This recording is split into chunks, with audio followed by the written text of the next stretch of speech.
A woman has spent years looking at the world through a mirror. She cannot look out the window. If she does, she dies. In the middle of a river that flows toward Camelot, this woman lives. No one knows her name. She is known only as the Lady of Shalott. She carries a curse. She doesn't know where it comes from. She only knows what will happen if she looks out the window. She will die. So she weaves tapestries that tell of the adventures of the Knights of the Round Table. And to see the world without facing it directly, she has a mirror. A mirror that returns only shadows. Reflections. The world in reverse. The peasants pass by. The knights ride. The boats glide along the river. She sees it all reflected, inverted, distant.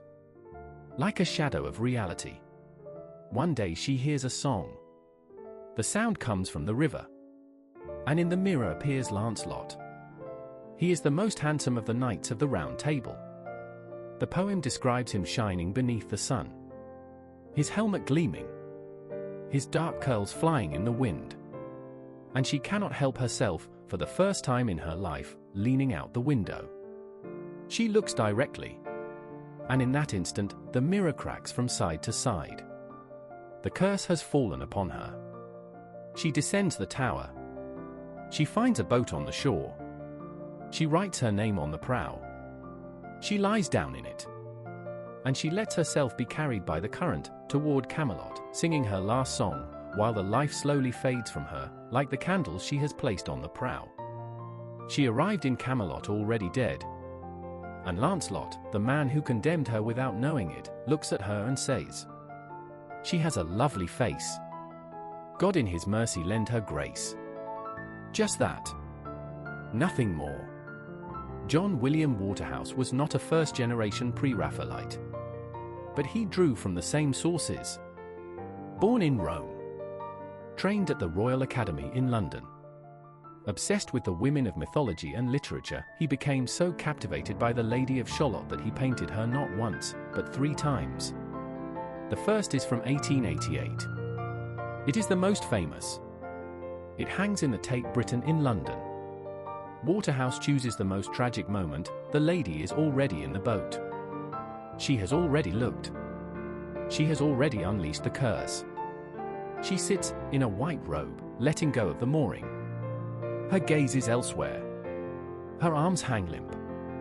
She has accepted her fate. Look at the details. The fabrics she was weaving are in the boat, all her work, her entire life, tangled at her feet.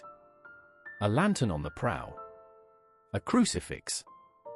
3 candles, of which only one is still burning.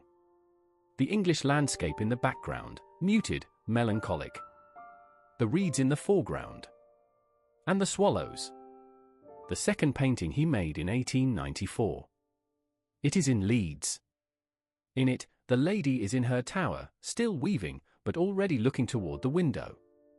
Lancelot is passing by. She cannot resist.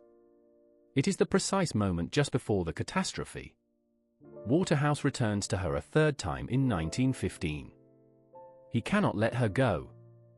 And perhaps that is what makes this painting great. It is not just a medieval legend. It is the story of someone who spent her life looking at the world through a reflection. And who chose to look at it directly, even though that changed everything. If this video has moved you, subscribe to the channel. And if you know a painting with a story this intense, leave it in the comments.